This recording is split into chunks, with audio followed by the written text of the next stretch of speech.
Hello बच्चों, let's read the question. The question says satellite 1 is in a certain circular orbit around a planet while satellite 2 is in a larger circular orbit.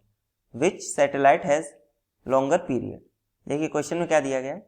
Question में हमें दिया गया है कि अगर हमारे पास कोई प्लेनेट है, इसके अराउंड एक हमारा सैटेलाइट रिवॉल्व कर रहा है जिसका रेडियस हम मान लेते हैं R1 एंड इसके अराउंड एक बड़े ऑर्बिट में एक और सैटेलाइट रिवॉल्व कर रहा है हमारा,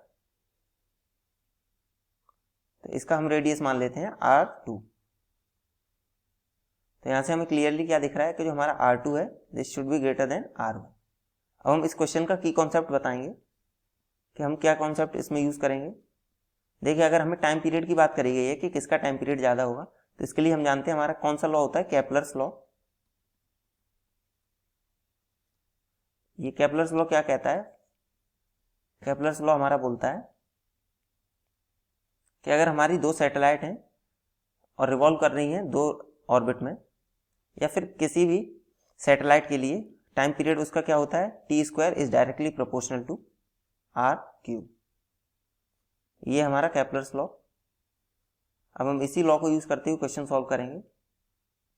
देखिए तो यहां से हमारा क्या हो जाएगा, अगर हम t1² बाई t2² की बात करें तो ये क्या हो जाएगा हमारा R1³ बाई R2³ के.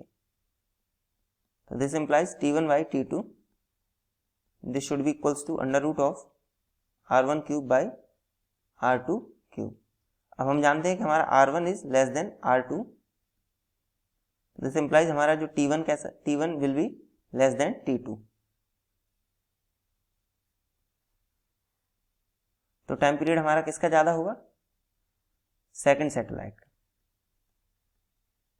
Second satellite has longer period.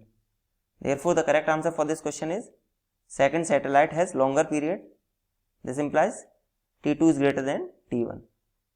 Hope you understood it well. Best of luck. Thank you.